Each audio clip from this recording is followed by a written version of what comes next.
Hello, this is Princy. Welcome to Tales of Flavor. இங்க எத்தனை பேர் நம்ம படிச்ச படிப்புக்கு வேலை பார்த்துட்டு இருக்கோம்? இன்னும் எத்தனை பேர் அவங்க பேஷனுக்காக உயிரை கொடுத்து வேலை செஞ்சுட்டு இருக்காங்க? இன்னைக்கு நெல்லி விதை அப்படின்னு எல்லாராலையும் ரொம்ப ஃபேமஸா அழைக்கப்படுற ஒரு ரிப்போர்ட்டரோட கதையை பத்தி தான் சொல்ல போறேன். அவங்க பேஷனுக்காக அவங்க லைஃபையே ரிஸ்க் வச்சு ஒரு மென்டல் அசைலம்ல எடுத்த அண்டர் கவர் ஸ்டோரி ரொம்பவே வைரலா வேர்ல்ட் முழுக்க பேசப்பட்டுச்சு. அவங்க அந்த அசைலம்ல என்னெல்லாம் கஷ்டங்களை அனுபவிச்சாங்க அப்படின்னு இந்த வீடியோல உங்களுக்கு சொல்ல போறேன்.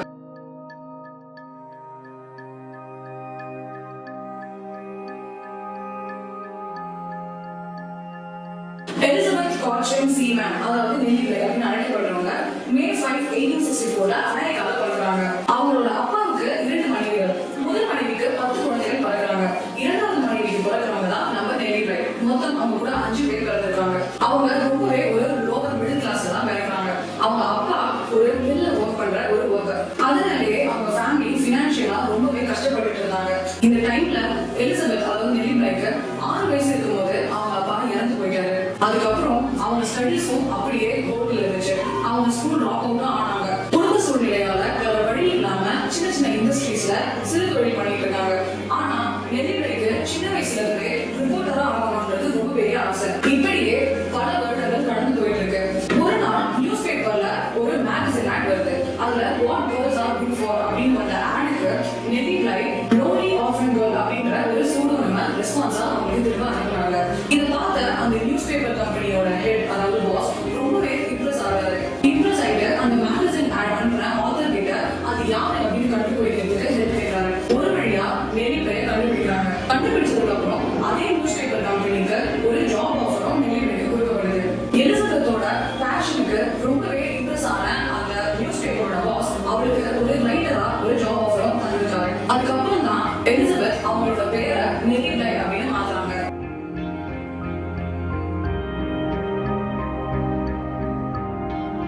ஆரம்பத்துல பிட்ஸ்பர்க் டிஸ்பேட்ச் அப்படின்ற ஒரு நியூஸ் கம்பெனிக்கு இவங்க ரைட்டரா ஒர்க் பண்றாங்க. அந்த கம்பெனி ஆல்ரெடி லாஸ்ல தான் போயிட்டு இருந்துச்சு.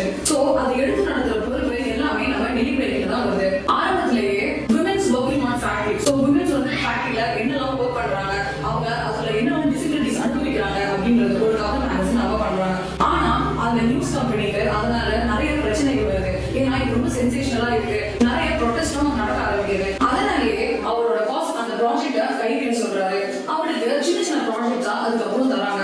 Women's fashion, gardening, public nuisance, அந்த மாதிரி சின்ன சின்ன விஷயங்கள்லாம் கவர் பண்றதுக்காக அவருக்கு ஒர்க் தரப்படுது. ஆனா அதெல்லாம் பிடிக்காமையே நெல்லி விதை ரொம்ப நாட்களா அதே நியூஸ் பேப்பர் கம்பெனிக்கு வேலையும் செஞ்சுட்டு இருக்காங்க. ஒரு பாயிண்ட் ஆஃப் டைம்ல இது எல்லாமே யூஸ்வலான ஒரு ஜேர்னலிஸ்ட் பண்ற மாதிரி இருக்கு. இதை விட கொஞ்சம் ஏதாவது நல்லதா ஒரு பெருசா பண்ணணும்னு நினைக்கிறதா நெல்லி விதை. அதனால அவரோட வேலையும் அவர் ரிசைன் பண்ணிட்டா. அவருக்கு ஒரு 21 வயசு ஆகும்போது ஏதாவது டிஃப்ரெண்டா அவரோட பேஷன்ல பண்ணணும், ரிப்போர்ட்டிங் எடுக்கணும் அப்படின்னு சொல்லி மெக்சிகோக்கு டிராவல் பண்றான். அங்க ஒரு 6 மாசம் ஒர்க் பண்ணி 6 months in Mexico அப்படின்னு ஒரு ஜேர்னலும் பப்ளிஷ் பண்றான். அது மட்டும் இல்லாம அந்த மெக்சிகோல வெளிநாட்டுல இருந்து இவங்க மாதிரி வந்த நிறைய பேரோட அநீதிகளுக்காக ப்ரொடெஸ்ட் பண்ணிருக்கான். சோ அது தெரிஞ்ச மெக்சிகோ கவர்மெண்ட் அவருக்கு நிறைய பேர் வார்னிங்ஸ் அனுப்பியிருக்காங்க. இதே மாதிரி ப்ரொடெஸ்ட் பண்ணிட்டு இருந்தா நான் கண்டிப்பா அரெஸ்ட் பண்ணிடுவேன் அப்படின்னு சொல்லி நிறைய இடத்துல இருந்து அவருக்கு பிரஷர் வர ஆரம்பிக்குது. அதனாலேயே அந்த ஊரை விடும் நெல்லி விதை கிளம்பி அமெரிக்காவே வந்துடுறான்.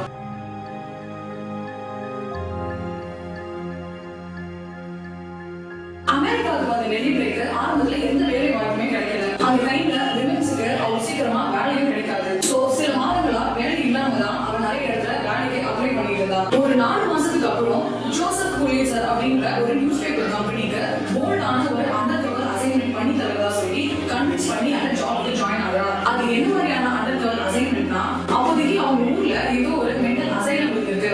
அந்த அசைலம் சுத்தி என்ன ரூமர்ஸ் போயிட்டு இருக்குன்னா, உள்ள இருக்கிற பேஷண்ட்ஸ் ரொம்பவே டார்ச்சர் பண்றாங்க, சாப்பிடுறாங்க அப்படின்னு நிறைய ரூமர்ஸ் போயிட்டு இருந்துச்சு. ஆனா எந்த ஒரு ரிப்போர்ட்டருமே உள்ள போய் அந்த ப்ராஜெக்ட எடுக்கிறதுக்கு ரொம்பவே பயந்தாங்க. அது ஏன் அப்படின்னா, உள்ள என்ன ப்ராப்ளம்ஸ் நடக்குதுன்னு யாருக்குமே தெரியாது. அதனாலே எல்லாருமே இதுல இருந்து விலகி இருந்தாங்க. ஆனா நெல்லி விதை இதை போர்டா எடுத்துக்கிட்டு நான் கண்டிப்பா இந்த அசைன்மெண்ட் செஞ்சு தரேன், தனியாவே நான் உள்ள போய் அண்டர் கவர் அசைன்மெண்ட் பண்ண போறேன் அப்படின்னு சொல்லி கன்வின்ஸ் பண்றாங்க. அந்த அசைலம் இருந்த இடம் பிளாக்பர்ஸ் ஐலாண்ட். வெளிநாட்டுலலாம் அசைலம் எப்பவுமே ஒரு தனிமைப்படுத்தப்பட்ட இடத்துல தான் இருக்கும். சோ இதுவும் ஒரு ஐலாண்ட்ல நடுவுல தான் இருக்கு. இந்த அசைன்மெண்ட் கேட்டு அவரோட பாஸ் ரொம்பவே இம்ப்ரெஸ் ஆகுறாரு. இப்போ நெல்லி விதைக்கு ஒரே ஒரு டவுட் தான், உள்ள எப்படியாவது நான் போயிடுவேன், ஆனா உள்ள இருந்து நான் எப்படி வெளியே வர்றது அப்படின்னு ரொம்பவே கன்ஃபியூஷன்ஸ் இருந்துச்சு. இதனாலேயே அவரோட எடிட்டர்ஸ், அவரோட கலீக்ஸ், இவங்க எல்லாருமே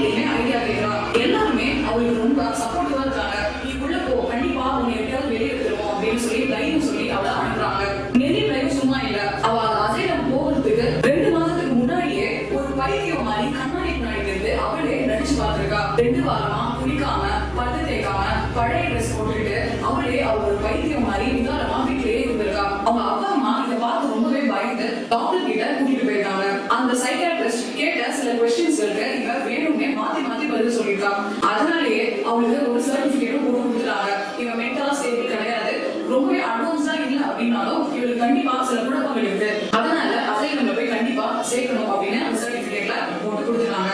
நெல்லிப்பை நினைச்ச மாதிரியே அந்த அசைலம்ல போய் அவளை சேர்க்கிறாங்க. உள்ள போன நெல்லிப்பைக்கு ரொம்ப பெரிய அதிர்ச்சி காத்துட்டு இருந்துச்சு. அவ நினைச்சதை விடவே உள்ள பல கொடுமைகள் நடந்துட்டு இருந்துச்சு. அவ முதலா பாக்குறது அங்க இருக்கிற பேஷண்ட அங்க இருக்கிற வார்டன் போட்டு பயங்கரமா அடிச்சிட்டு இருந்தாங்க. சரி, இது நார்மலா எல்லா அசைலம்லயும் நடக்கிற மாதிரி தான் நினைச்சு அவளும் கடந்து போயிட்டே இருக்கா. அவளுக்குன்னு ஒரு தனியா ஒரு ஜெயிலும் கொடுக்குறாங்க. அந்த ஜெயில அவளுக்கு உடுத்துறதுக்கு ரொம்பவே அழுக்கான ஒரு துணியவும் தராங்க. அதை போட்டுக்கிட்டு அவ சாப்பிடுற இடத்துக்கும் போறாங்க. சாப்பிடுற இடத்துல எல்லா பேஷண்ட்ஸுக்குமே கெட்டு போன உணவுகள், கெட்டு போன கறி, சாப்பாடு இது எல்லாமே வழங்கப்படுது. அதுவும் அவங்க சாப்பிடுறதுக்கு பிளேட்டும் கிடையாது, கையிலேயே அவங்க அதை சாப்பிடணும். அதுக்கப்புறம் அவங்க குளியல் அறைக்கு கொண்டு போகப்படுறாங்க. குளியல் அறையில எல்லாருமே ஒரே டப்புல தான் குளிச்சிட்டு இருக்காங்க. ஒருத்தங்க குளிச்ச அதே தண்ணியை தான் இன்னொருத்தவங்க யூஸ் பண்ணாங்க. அந்த இடம் ரொம்பவே அன்ஹைஜீனிக்கா இருந்துச்சு. அது மட்டும் இல்லாம அவங்க யூஸ் பண்ண ஒரே டவல் தான் அந்த அசைலம்ல இருக்கிற மொத்த பேருமே யூஸ் பண்ணிட்டு இருந்தாங்க.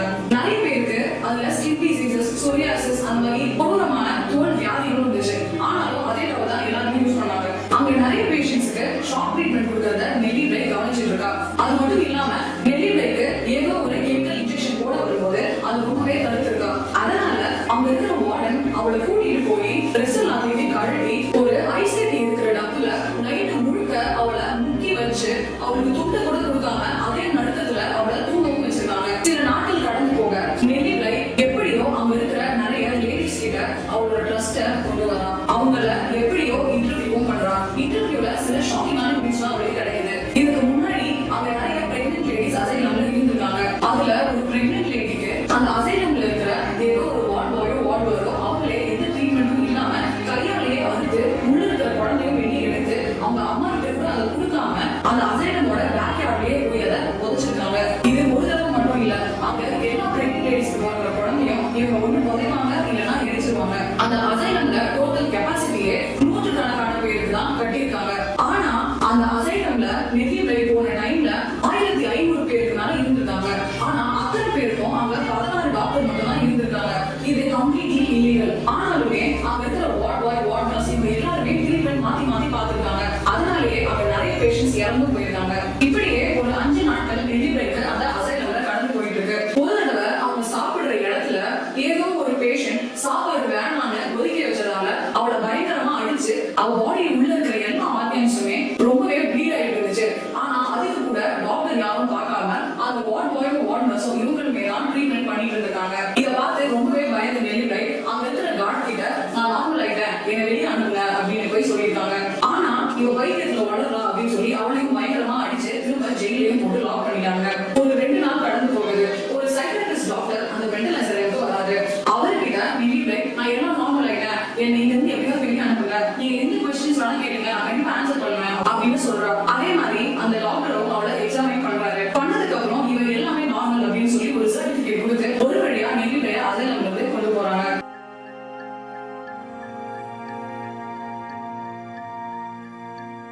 ஒரு வழியா வெளியுலகத்தை பார்த்த நெல்லிப்பை உடனே உள்ள நடந்த எல்லா கொடுமைகளையும் அவ பாஸ் கிட்டையும் உலக மக்கள் எல்லாரும் தெரியணும்னு சொல்லி ஒரு ஜேர்னலா எழுதி பப்ளிஷ் பண்றா. அந்த ஜேர்னலோட பேர் 10 Days in a Madhouse. அது வேர்ல்ட் முழுக்க ரொம்பவே வைரலா, சென்சேஷனலா ஸ்ப்ரெட் ஆக ஆரம்பிச்சிருச்சு. இதுக்கப்புறம் நெல்லிப்பை ரொம்பவே ஃபேமஸ் ஆகுறா. அதுக்கப்புறம் அந்த அசைலமையும் சீல் வைக்கிறாங்க. உள்ள இருக்கிற எல்லா பேஷண்ட்ஸுக்கும் நல்ல ஒரு ட்ரீட்மெண்ட் கொடுக்கறதுக்கு வெளியே இருக்கிற எல்லா ஹாஸ்பிட்டல்ஸ்லயும் போய் சேர்க்கவும் செய்யறாங்க. அதுக்கப்புறம் நெல்லிப்பை எடுத்த எல்லா ப்ராஜெக்டும் எழுதின எல்லா ஜேர்னல்ஸுமே வேர்ல்ட் ஃபேமஸா ரெக்கார்ட் பிரேக்கிங்கா இருந்திருக்கு.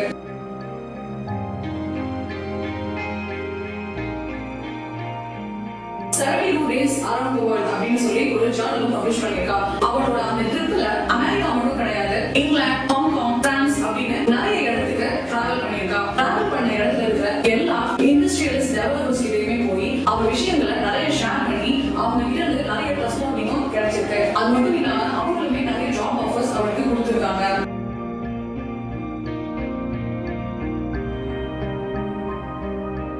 அப்படி அவ போன ட்ரிப்ல தான் ராபர்ட் சீமன் அப்படின்ற ஒரு இண்டஸ்ட்ரியலிஸ்ட மீட் பண்றான். அவங்க 2 பேருமே பிடிச்சு போய் அவங்க திருமணமும் செஞ்சுக்கிறாங்க. அவங்க திருமணம் பண்ண டைம்ல ராபர்ட் சீமனுக்கு 73 வயசு, நெல்லிப்பைக்கு